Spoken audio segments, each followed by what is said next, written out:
नमस्कार, आपके साथ मैं हूं सुरभि शर्मा। अयोध्या में रामलला की प्राण प्रतिष्ठा के बाद आज आम लोगों के लिए मंदिर के कपाट कैसे खुल गए हैं, इसकी एक एक तस्वीर आपको दिखाएंगे। मेरे साथ है मेरे सहयोगी रवि मिश्रा। आपको बता दें, रामलला के दर्शन के लिए हजारों भक्तों की भारी भीड़ जुटनी शुरू हो चुकी है और मंदिर के बाहर श्रद्धालुओं का सैलाब भी उमड़ पड़ा है।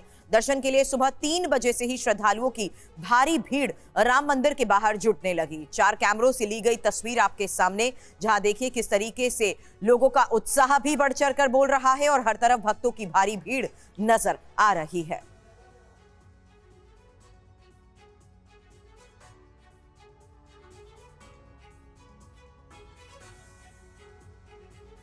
और अयोध्या में राम मंदिर में जुटी हजारों की भीड़, आज से आम लोगों के लिए खुले कपाट। पहले दिन मंदिर के बाहर भक्तों का सैलाब सुबह 3 बजे से ही जुटने लगे थे श्रद्धालु। तो सुबह से ही श्रद्धालुओं की जबरदस्त भीड़। और देखिए कैसे ये तस्वीरें इस वक्त मंदिर की, जहां पर दर्शन करने के लिए बड़ी संख्या में लोग पहुंच चुके हैं। और सीधे तौर पर आज चूंकि प्राण प्रतिष्ठा के बाद पहला दिन है, पहली सुबह है, तो आम भक्तों के लिए मंदिर के द्वार खुले हैं, तो भक्त भी यहां पर बड़ी संख्या में पहुंचे हैं।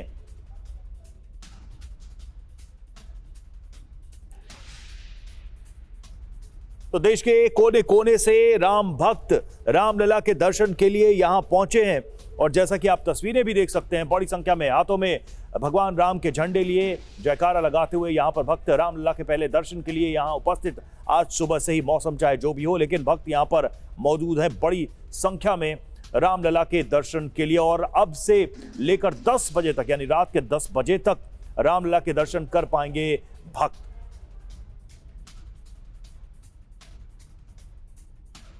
रवि, ये है वो उत्साह जिसमें देखिए एक नन्ही सी बच्ची, और मौसम की ठंड की मार ऐसे में इस बच्ची पर भी नहीं पड़ रही है, क्योंकि हजारों श्रद्धालुओं की भीड़ में ये नन्ही बच्ची भी इस वक्त देखिए आकर्षण का केंद्र जरूर बनी हुई है, जो रामलला के दर्शन करने का इंतजार कर रही है।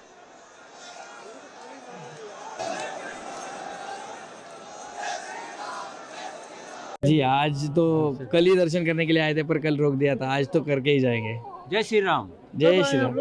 यहाँ पे हम कल ही आ चुके थे, पर थोड़ा बाउंड्री पे ही रुक गए थे। तो कैसा लग रहा है आज दर्शन करने को? बस माहौल, जय श्री राम, बजरंगबली की जय, हनुमान। बहुत अच्छा लग रहा है। भीड़ कितनी है यहाँ पे? भीड़ बहुत है यहाँ पे बहुत भीड़ है। पर भीड़ की चाहे हमें आज कुछ फिक्र नहीं है, हमें बस रामलला का दर्शन करने आज। जी, आज तो हमारे तमाम सहयोगी इस वक्त हमें अयोध्या से ज्वाइन कर रहे हैं। पंकज सर इस वक्त हमें ज्वाइन कर चुके हैं, रोविंग एडिटर। पंकज जी, ये अनुमानित भी था, और इस लिहाज से किस तरीके से तैयारी की गई है, क्योंकि सुरक्षा के लिहाज से भी ये जानना जरूरी था कि हजारों की इस भीड़ को देखते हुए कैसी व्यवस्थाएं यहाँ की गई? देखिए, शुरुआती कुछ घंटों में यहाँ पर जिस जगह पे मैं आपको टॉप एंगल शॉट्स दिखा रहा हूँ, ये राम जन्मभूमि का जो मेन गेट है, जिसको गेट नंबर 1 कहते हैं। कल सारे विशेष आमंत्रित सदस्य जो हैं इसी गेट से गए थे, प्रधानमंत्री इस गेट से नहीं गए थे।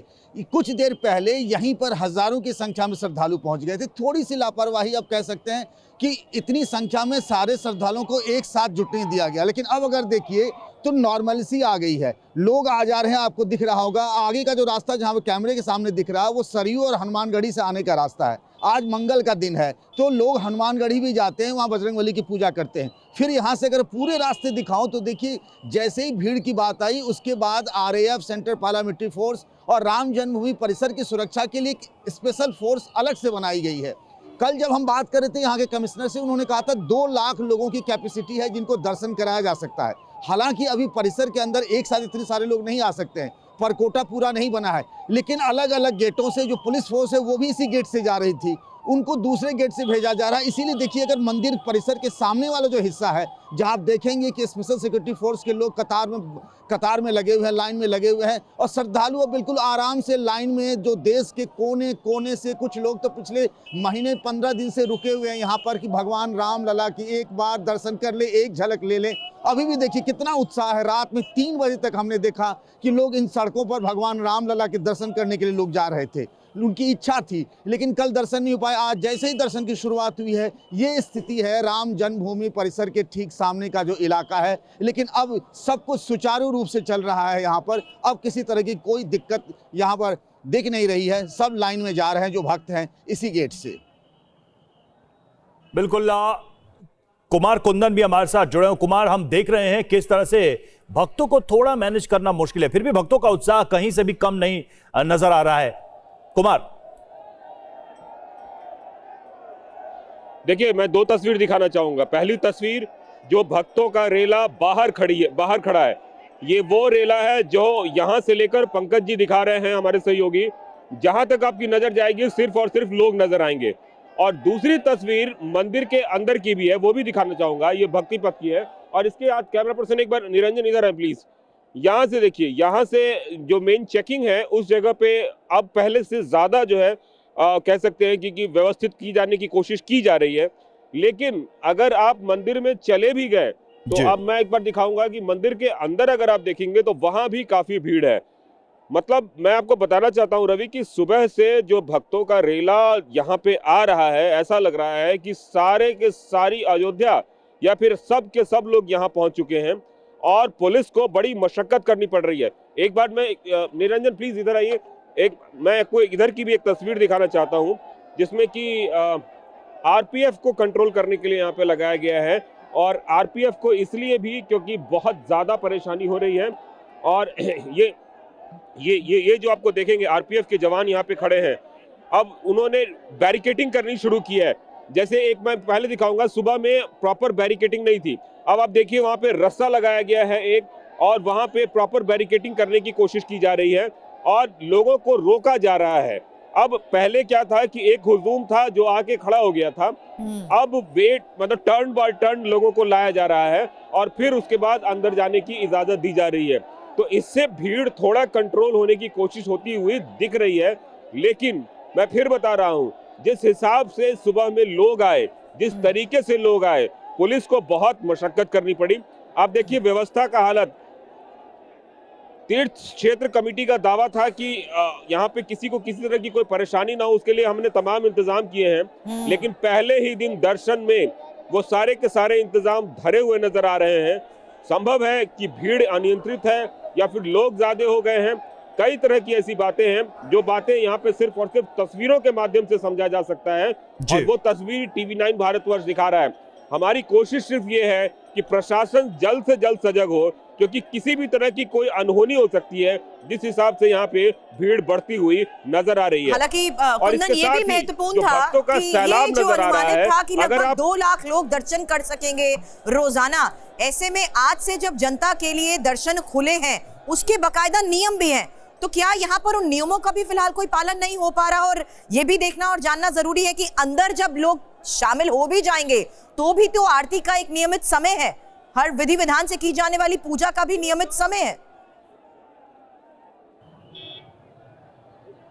देखिए, जहां तक नियमों की बात है तो जो पहले मंदिर खुलने और मंदिर बंद होने का नियम था, उसमें फौरी तौर पे बदलाव किया गया है भीड़ को देखते हुए, जैसा कि तीर्थ क्षेत्र कमेटी की ओर से इस बात की जानकारी दी गई थी। लेकिन मैं फिर कहना चाहूंगा, भीड़ इतनी अधिक हो गई है कि जिसको नियंत्रित करना मुश्किल हो रहा है। और मंदिर का जो अपना रिचुअल्स है, जो अपनी टाइमिंग है, मंदिर अपने टाइमिंग के हिसाब से ही, चाहे वो श्रृंगार आरती हो या संध्या आरती हो या दिन की आरती हो, एक पूरे दिन में 4 आरती होती है सुरभि, और 4 आरती का जो समय है उस समय में कहीं कोई बड़ा बदलाव नहीं किया गया है। लेकिन जिस समय आरती हो रही होती है उस समय तो पट बंद ही होगा। ऐसी स्थिति में लोगों को बाहर ही इंतजार करना पड़ेगा। यही वजह है कि जो मंदिर के अंदर की भीड़ मैं दिखा रहा हूँ, ये तो बाहर की भीड़ है, और जो अंदर की भीड़ है उसकी भी वजह यही है कि सुबह के श्रृंगार आरती, सुबह की आरती के बाद और जो स्थिति बनी, वो स्थिति एक तरीके से बहुत ही मुश्किल, परेशान करने वाली थी। आप देखिए किस तरीके से बैरिकेड पे चढ़ के लोग जा रहे हैं। ये जो तस्वीर आपको दिखा रहा हूँ, बैरिकेड तोड़ने की या बैरिकेड के ऊपर से चढ़ के चलने की कोशिश है। गलती लोगों की भी है, थोड़ा सा सब्र करें, क्योंकि कोई अनहोनी हो सकती है, किसी भी तरह की परेशानी हो सकती है। अगर थोड़ा सा सब्र रखें तो शायद चीजें ठीक हो जाएं, क्योंकि जिंदगी बहुत महत्वपूर्ण है, इसका भी ध्यान रखना पड़ेगा। एक आप देखिए जो तस्वीर दिखा रहे हैं, लोग बैरिकेड तोड़ के चढ़ के जा रहे हैं, ये तो कुछ गलती लोगों की भी है, प्रशासन की अपनी चुनौतियां हैं, लेकिन उसके साथ लोगों की भी परेशानी है। थोड़ा सब्र रखें तो शायद चीजें ठीक हो सकती हैं। तो ये तस्वीर टीवी9 भारतवर्ष आपको बार बार दिखा रहा है और ये सजग करने की कोशिश करवा रहा है कि किसी भी तरीके से वो अव्यवस्था न फैले। जी। क्योंकि जब इतने दिन का बिल्कुल सब्र है, भीड़ है 500 साल का और सब्र है, तो पहला एक दिन है। आध अगर प्राण प्रतिष्ठा के बाद देखें, पहला दिन, पहली सुबह है, भक्तों में थोड़ा उतावलापन जरूर है, लेकिन यही भाव है, यही भक्ति है और भक्त यहां रामलला के दर्शन के लिए खिंचे चले आ रहे हैं तमाम असुविधाओं के बाद भी। और देखिए, राम मंदिर में रामलला के दर्शन के लिए श्रद्धालुओं का जनसैलाब उमड़ा। देश विदेश से लोग दर्शन के लिए पहुंचे हैं। विदेश से आए भक्तों से हमारे संवाददाता कुमार कुंदन ने बात की, आप भी सुनिए। अयोध्या में जहां भी आप देखेंगे जय श्री राम के नारे लग रहे हैं और सभी सड़कें इस वक्त राम मंदिर की ओर जा रही है। जिससे भी पूछेंगे वो यही बताएगा कि हम राम मंदिर जा रहे हैं। इतनी बड़ी तादाद में लोग यहां पहुंच गए हैं कि प्रशासन को थोड़ा यहाँ पे मशक्कत करनी पड़ रही है। कहाँ से आए आप लोग? कहाँ से आए? ओडिशा से आए हम। उड़ीसा से आए हैं। हाँ। और सुबह से लाइन में लगे हुए हैं जी, दर्शन के लिए आए हुए दर्शन हैं। के रामलला के दर्शन के लिए आए हैं। नमस्कार, हाँ। जय श्री राम। वर्तमान 500 वर्षों के संघर्ष के बाद प्रभु श्री राम आए हैं। हाँ। खुशी समाया नहीं जा रहा है। हाँ। जय Shri Ram. Jai Shri Ram. आप लोग कहाँ से हैं? I'm from New York. Okay. I speak English. Okay. No Only issue, no very issue. little Hindi. Yeah, sure. What was your first reaction after? Oh wow, this darshan was absolutely amazing. I mean, we all watched it on the live stream yesterday, but actually going to see Lord Ram today was a very moving experience. Somehow or other, I got to be one of the first people in the queue. I don't know how it happens. It's not my country, but I'm just so grateful to be part Did of you this. manage to pray the? Yes, I had darshan. I was like the third lady that was allowed through the gate. What time you were in queue? This queue outside? Yes. Probably 5:30 in the morning. I don't know what the time is now. I left my phone at home, all this. और रामलला की प्राण प्रतिष्ठा पर देश भर में दीप उत्सव ऐसे मना मानो दिवाली आ गई हो। हर शख्स राम की भक्ति में रमा नजर आया। रामलला की प्राण प्रतिष्ठा पर देश भर में दीपोत्सव का आयोजन किया गया। ओडिशा के संबलपुर में महानदी के तट पर 1,11,111 दीपक जलाए गए। धार्मिक नगरी हरिद्वार में भी सोमवार शाम दीपोत्सव का आयोजन किया गया। इस दौरान घाटों पर आकर्षक लाइटिंग की गई। हरिद्वार के अवधूत मंडल आश्रम में 10,000 दीपक लगाकर प्राण प्रतिष्ठा का उत्सव मनाया गया। वाराणसी में दशाश्वमेध घाट पर प्राण प्रतिष्ठा उत्सव मनाया गया। गंगा आरती के बाद घाट पर 11,000 दीपक लगाए गए, जिसको देखने हजारों लोग घाटों पर पहुँचे। कानपुर में गणेश शंकर विद्यार्थी मेमोरियल मेडिकल कॉलेज में रामलला की प्राण प्रतिष्ठा पर शानदार दीपोत्सव मनाया गया। छात्रों ने कॉलेज के बाहर दीपकों से जय श्री राम लिखा। प्राण प्रतिष्ठा के मौके पर मुंबई में मुकेश अंबानी के घर एंटीलिया पर भी शानदार सजावट की गई। अंबानी के घर के बाहर लाइटिंग की गई और जय श्री राम भी लिखा गया। प्राण प्रतिष्ठा के जश्न से जम्मू कश्मीर भी अछूता नहीं था। जम्मू कश्मीर के पुंछ में प्राण प्रतिष्ठा के बाद शानदार आतिशबाजी की गई। और रामलला के प्राण प्रतिष्ठा के बाद सोमवार शाम देश भर में राम ज्योति जलाई गई। पीएम मोदी, सीएम योगी आदित्यनाथ समेत कई नेताओं, मंत्रियों ने घरों में राम ज्योति जलाई। देखिए रिपोर्ट। अयोध्या में रामलला की प्राण प्रतिष्ठा के बाद पूरे देश में जश्न का माहौल है। लोगों ने अपने अपने घरों में राम ज्योति जलाई। देश भर में दिवाली जैसा माहौल नजर आया। पीएम नरेंद्र मोदी ने भी पीएम आवास पर राम ज्योति जलाकर रामलला का स्वागत किया। गृह मंत्री अमित शाह ने भी दिल्ली स्थित अपने आवास पर परिवार के साथ राम ज्योति जलाई। वहीं रक्षा मंत्री राजनाथ सिंह ने भी अपने घर पर परिवार के साथ राम ज्योति जलाई। केंद्रीय मंत्री मीनाक्षी लेखी दिल्ली में राजीव चौक पहुंची। यहाँ वो दीपोत्सव कार्यक्रम में शामिल हुई। मीनाक्षी लेखी ने भगवा झंडा फहराया और राम नाम का दीपक भी जलाया। इधर लखनऊ में सीएम आवास में यूपी के सीएम योगी आदित्यनाथ ने भी राम ज्योति जलाई। अयोध्या में प्राण प्रतिष्ठा कार्यक्रम खत्म होने के बाद देर शाम लखनऊ पहुंचे सीएम योगी ने सबसे पहले अपने आवास पर राम ज्योति जलाई। इधर पश्चिम बंगाल के हावड़ा में बीजेपी नेता शुभेंदु अधिकारी गंगा आरती में शामिल हुए और राम नाम का दीपक जलाया। देश भर में नेताओं, आम लोगों ने अपने अपने घरों में राम ज्योति जलाकर रामलला की प्राण प्रतिष्ठा का उत्सव मनाया। प्राण प्रतिष्ठा के बाद आज से अयोध्या में आम लोगों के लिए दर्शन शुरू हो गए हैं। सुबह 3 बजे से ही दर्शन के लिए भक्तों का सैलाब उमड़ पड़ा है। राम मंदिर के मुख्य गेट से संवाददाता अभिजीत ठाकुर इस वक्त लाइव हमारे साथ जुड़ गए हैं। और अभिजीत, संभव हो तो यही सीधी तस्वीरें दिखाएं, क्योंकि भक्तों का उत्साह बढ़ चुका है और यही वजह है कि आज हजारों लोगों की भीड़ एक साथ नजर आ रही है। बिल्कुल हजारों लोगों की भीड़ आज सुबह से यहाँ पर उमड़ती हुई, मैं मुख्य एंट्रेंस पे ही मौजूद हूँ और आपको तस्वीरें मैं कहूँगा कैमरामैन कपिल हमारे दिखाएं।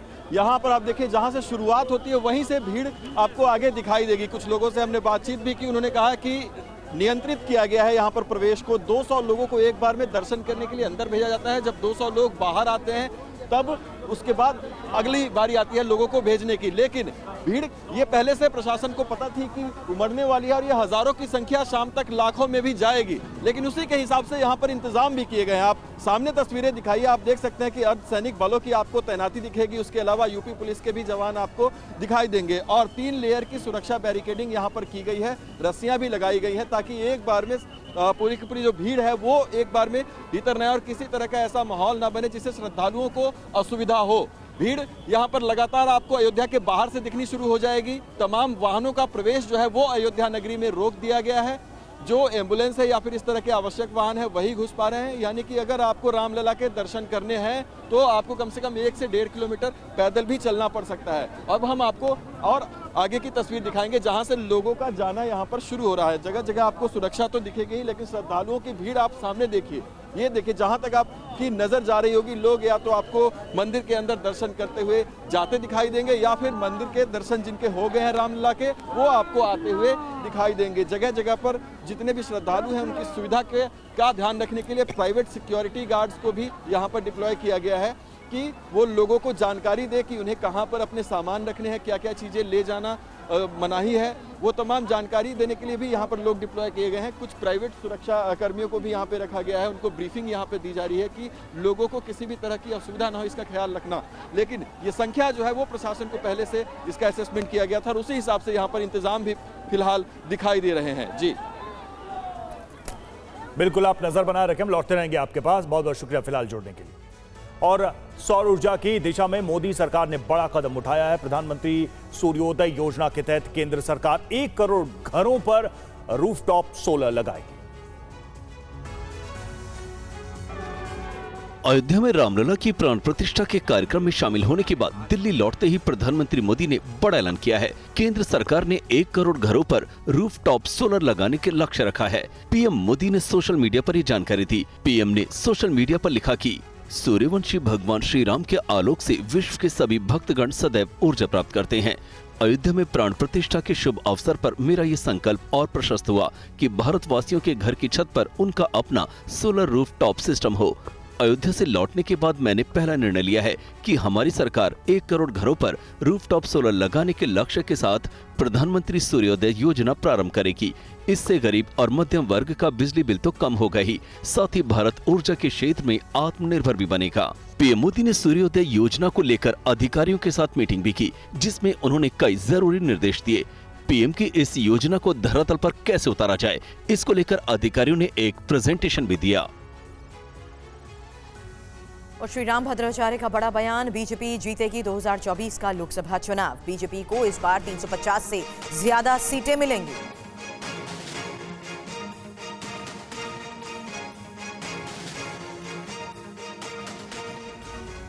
रामलला की प्राण प्रतिष्ठा में शामिल होने पहुंचे जगत गुरु श्री रामभद्राचार्य ने कहा कि पीएम मोदी इस बार लोकसभा का चुनाव जीत जाएंगे और बीजेपी को 350 से ज्यादा सीट मिलेगी। बिहार को लेकर पूछे गए सवाल पर उन्होंने कहा कि बिहार बदल रहा है। प्रधानमंत्री जी ने आपसे क्या कहा, आपने क्या आशीर्वाद दिया उन्हें? उन्होंने कहा कहिए महाराज, हमने कहा आनंद है, आपका मंगल हो। आप देखा नहीं प्रसाद में हाथ में जाते हुए उनको। जी जी जी, आपका आशीर्वाद ले रहे थे, फिर आपने क्या कहा, कैसे? यही कि प्रसन्न रहिए, सफल होइए, ऑफिस का चुनाव जीत जाएंगे। जीत जाएंगे महाराज। और 350 सीट से ऊपर आएगी। महाराज अयोध्या बदल गई है, अब बदल गई है, आप भी बदल गए हैं। बिहार से आई हूँ, बिहार से प्रभु का बड़ा गहरा नाता है। बिहार से पर नीतीशवा नहीं बदला है बस। चले आइए सामने। मैम राहुल बदलेगा? नहीं बदलेगा मैडम, आपको मंदिर नहीं जाने दिया आज असम में, वही स्थिति उसकी रहेगी। और मुख्यमंत्री ममता बनर्जी रामलला के प्राण प्रतिष्ठा के लिए अयोध्या तो नहीं गई, लेकिन कोलकाता में काली घाट मंदिर में पूजा अर्चना कर बड़ा संदेश देने की कोशिश की। मंदिर में पूजा अर्चना करने के बाद ममता गुरुद्वारे में मत्था टेकने पहुंच गई। इसके बाद ममता ने सद्भावना रैली निकाली। रैली को संबोधित करते हुए ममता ने बीजेपी पर जमकर निशाना साधा। ममता ने कहा, मैं चुनाव से पहले धर्म का राजनीतिकरण करने में विश्वास नहीं करती। बीजेपी भगवान राम के बारे में बात करती है, लेकिन देवी सीता के बारे में नहीं बोलती, क्योंकि उनकी पार्टी महिला विरोधी है। मुझे इसकी परवाह नहीं है कि कौन किसकी पूजा करता है। मुझे देश में बेरोजगारी से दिक्कत है। बीजेपी बताए कि देश का पैसा कहाँ गया। इंडिया गठबंधन को लेकर भी ममता बनर्जी ने बड़ी बात कह दी। वाम दलों के साथ ममता ने कांग्रेस पर भी निशाना साधा। ममता ने कहा, वाम दल विपक्षी गठबंधन के एजेंडा पर नियंत्रण करने की कोशिश कर रहा है। मेरी तरह भाजपा को कोई सीधी टक्कर नहीं दे रहा। मैंने विपक्षी दलों की बैठक में गठबंधन का नाम इंडिया रखने का सुझाव दिया था। जब भी बैठक में शामिल होती हूँ तो देखती हूँ कि वाम दल उसे नियंत्रित करने की कोशिश कर रहे हैं। मैं उन लोगों से सहमत नहीं हो सकती जिनके खिलाफ मैंने 34 साल तक संघर्ष किया। भगवान कृष्ण के जन्मस्थल पर भव्य मंदिर निर्माण को लेकर राजस्थान के शिक्षा मंत्री मदन दिलावर ने बड़ा ऐलान कर दिया। उन्होंने क्या कहा, इस रिपोर्ट में देखिए। अयोध्या में रामलला की प्राण प्रतिष्ठा होने के बाद अब भगवान कृष्ण के जन्मस्थल पर भव्य मंदिर के निर्माण की मांग तेज हो गई है। राजस्थान के शिक्षा मंत्री मदन दिलावर ने इसको लेकर एक बड़ा ऐलान भी कर दिया। कोटा में अपने निर्वाचन क्षेत्र रामगंज मंडी में एक अभिनंदन समारोह में दिलावर ने बड़ा ऐलान करते हुए कहा कि जब तक भगवान कृष्ण के जन्म स्थल पर भव्य मंदिर का निर्माण नहीं हो जाता, मैं आज से तब तक दिन में बस एक ही बार भोजन करूंगा। शिक्षा मंत्री के इस ऐलान के बाद उनके समर्थकों ने जय सिया राम और बांके बिहारी के जयकारे लगाए। अब आज के बाद जब तक भगवान श्री कृष्ण की जन्मभूमि पर भव्य मंदिर नहीं बन जाता, तब तक एक समय ही भोजन करूंगा।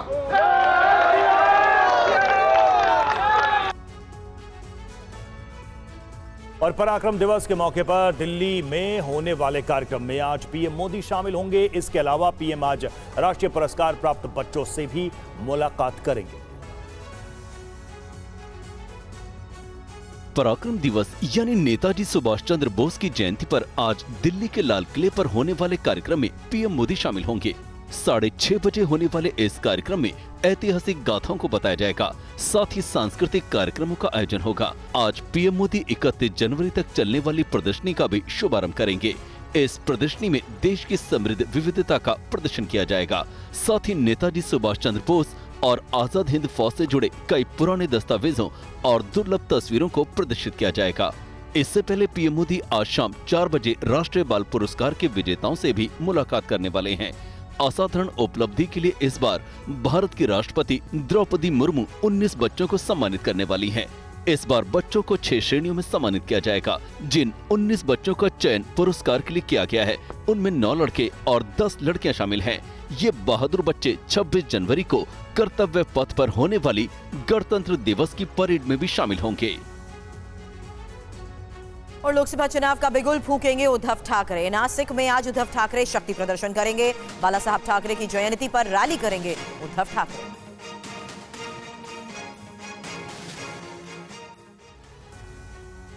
लोकसभा चुनाव की तारीखों के ऐलान में अब बहुत ही कम वक्त बचा है और इसको लेकर सभी पार्टियां जोर शोर से तैयारियों में जुट गई हैं। महाराष्ट्र में उद्धव ठाकरे की अध्यक्षता वाली शिवसेना भी पूरी मजबूती के साथ चुनावी समर में कूदने की तैयारी कर रही है। चुनावी तैयारी को लेकर आज उद्धव ठाकरे की शिवसेना के लिए बहुत ही अहम दिन है। आज बाला साहब ठाकरे की जयंती है और इस मौके पर उद्धव ठाकरे नासिक में बड़ी रैली करने जा रहे हैं। उद्धव गुट के सांसद संजय राउत ने ये जानकारी दी है। नासिक में शक्ति प्रदर्शन कर उद्धव ठाकरे गठबंधन में सीटों को लेकर अपनी दावेदारी और मजबूत करेंगे। साथ ही इस रैली के जरिए उद्धव लोकसभा चुनाव का बिगुल फूंक सकते हैं। इससे पहले 28 दिसंबर को कांग्रेस ने स्थापना दिवस पर भव्य रैली करके अपनी ताकत दिखाई थी। रामलला की प्राण प्रतिष्ठा के लिए उद्धव ठाकरे अयोध्या तो नहीं गए, लेकिन अपने परिवार के साथ कल नासिक के कालाराम मंदिर पहुंचकर पूजा अर्चना की। उद्धव ने गोदावरी घाट पर महाआरती भी की। इस दौरान उनके साथ पत्नी और बेटों के अलावा पार्टी के सीनियर नेता संजय राउत भी मौजूद रहे।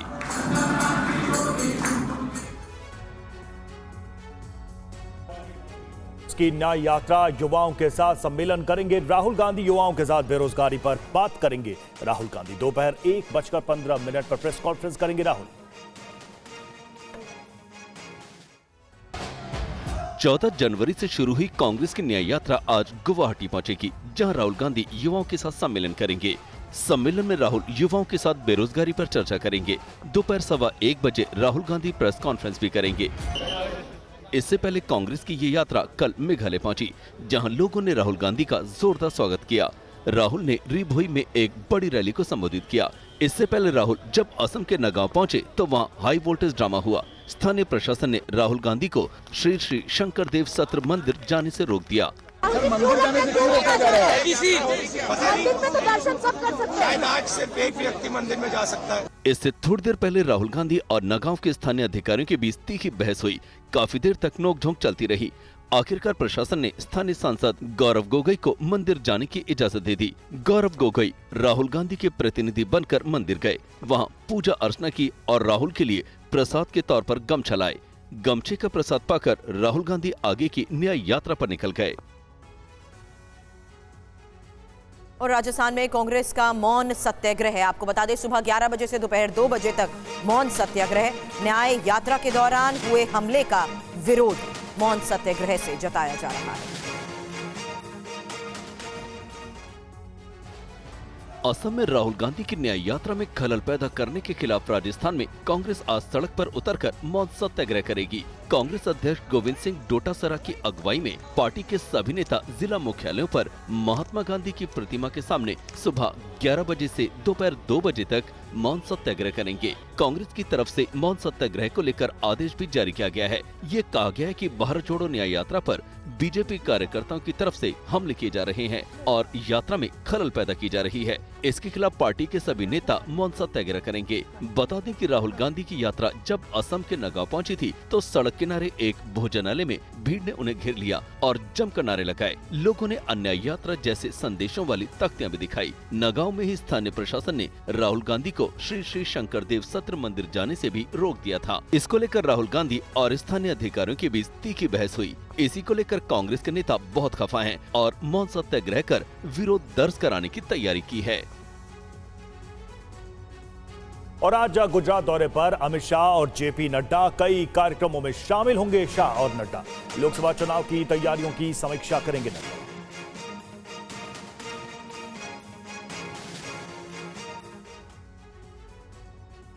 लोकसभा चुनाव को लेकर बीजेपी पूरी तरह कमर कस चुकी है और पार्टी नेताओं के ताबड़तोड़ दौरे भी शुरू हो चुके हैं। अयोध्या में रामलला की प्राण प्रतिष्ठा के बाद बीजेपी तेजी से मिशन को आगे बढ़ाने में जुट गई है। चुनावी तैयारियों को और धार देने और कई कार्यक्रमों में शामिल होने के लिए केंद्रीय गृह मंत्री अमित शाह और बीजेपी अध्यक्ष जेपी नड्डा आज गुजरात दौरे पर जा रहे हैं। अमित शाह के कार्यक्रमों के मुताबिक शाह सुबह 11 बजे गांधीनगर में NFSU का 5वें अंतर्राष्ट्रीय सम्मेलन और 44वें अखिल भारतीय अपराध विज्ञान सम्मेलन में शामिल होंगे। इसके बाद दोपहर 3 बजे आदिनाथ दिगंबर की प्रतिष्ठा महोत्सव में शामिल होंगे। रात 9 बजे अमित शाह अहमदाबाद पहुंचेंगे, जहां वो रानीप के श्री राम मंदिर में प्राण प्रतिष्ठा महोत्सव में शामिल होंगे। वहीं जेपी नड्डा के कार्यक्रमों की बात करें तो नड्डा गुजरात में गांधीनगर लोकसभा सीट के लिए चुनाव कार्यालय का उद्घाटन करेंगे। इसके बाद मेडिकल एसोसिएशन और बीजेपी डॉक्टर सेल कार्यक्रम में शामिल होंगे। नड्डा पार्टी नेताओं के साथ बैठक भी करेंगे, जिसमें लोकसभा चुनाव की तैयारियों को लेकर समीक्षा भी की जाएगी।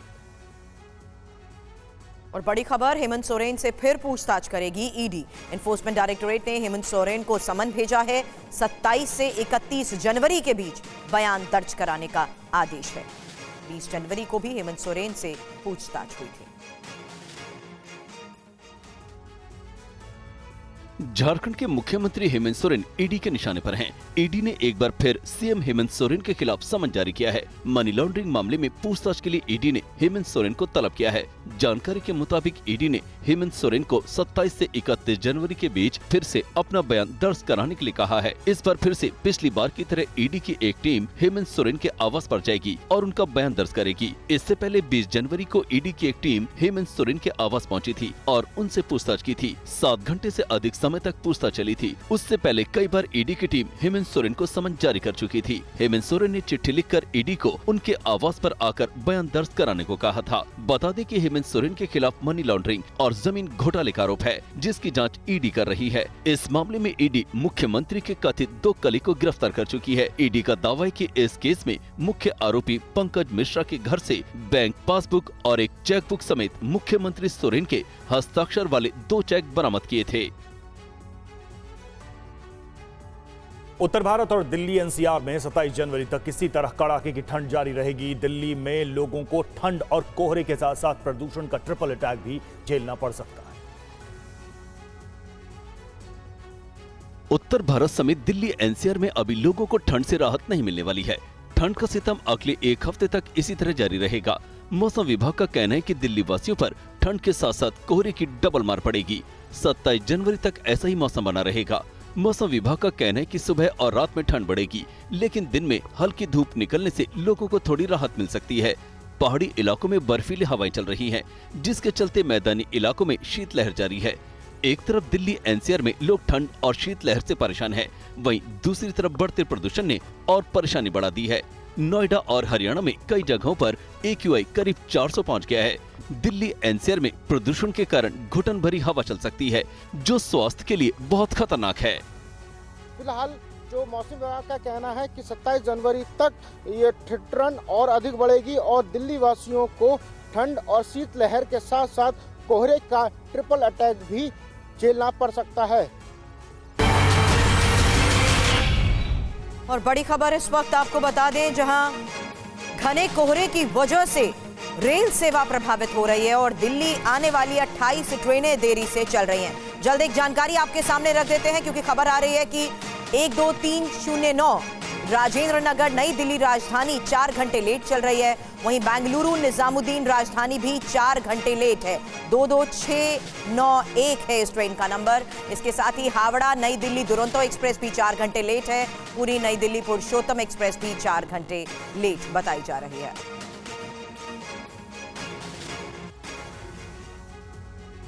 गणतंत्र दिवस के मौके पर दिल्ली में होने वाली परेड को लेकर खास तैयारियां की जा रही हैं। आज परेड की फुल ड्रेस रिहर्सल होगी, जिसकी वजह से कई क्षेत्रों का रूट डाइवर्ट रहेगा।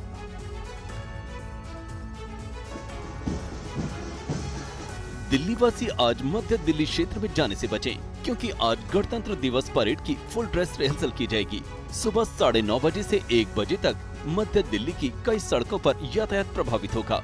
परेड की फुल ड्रेस रिहर्सल को लेकर दिल्ली ट्रैफिक पुलिस ने कई रूट बंद किए हैं, तो कई रूटों को डाइवर्ट किया है।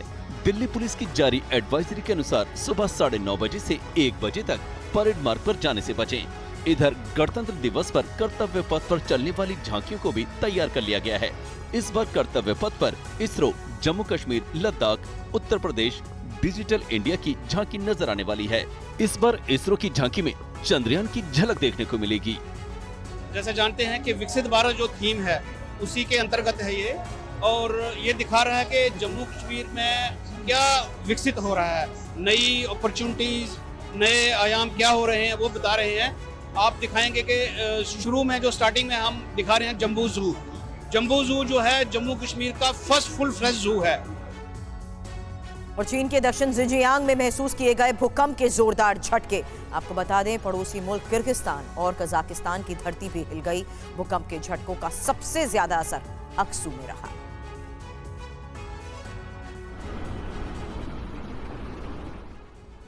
बहुमंजिला बिल्डिंग में चीख पुकार के बाद जान बचाने की ये होड़ उइगर स्वायत्त क्षेत्र में अक्सू में तब देखने को मिली, जब चीन की धरती शक्तिशाली भूकंप के झटकों से हिलने लगी। भूकंप के झटके इतने जबरदस्त थे कि कई इलाकों में लोग डरकर अपने दफ्तर और घरों से बाहर निकल आए। चीन की सरकारी न्यूज एजेंसी शिन्हुआ के मुताबिक सबसे ताकतवर तौर से 7.0 तीव्रता का भूकंप दक्षिणी झिंजियांग के दूर दराज के हिस्सों में महसूस किए गए। अक्सू प्रांत के उइगर स्वायत्त क्षेत्र वुशु काउंटी में भी भूकंप से हड़कंप मच गया। इन झटकों का असर चीन के पड़ोसी किर्गिस्तान और कजाकिस्तान तक, यहाँ तक कि भारत में राजधानी दिल्ली तक हल्का असर रहा। हालांकि भूकंप से चीन में हताहतों की कोई जानकारी नहीं, लेकिन मीडिया रिपोर्ट के मुताबिक भूकंप के केंद्र झिंजियांग और आसपास के क्षेत्रों में कई घरों के क्षतिग्रस्त होने होने और विद्युत आपूर्ति पर असर पड़ने की जानकारी है। भूकंप का केंद्र 41.26 डिग्री उत्तरी अक्षांश और 78.63 डिग्री पूर्वी देशांतर पर 22 किलोमीटर की गहराई पर देखा गया। इसके बाद कई झटके आए।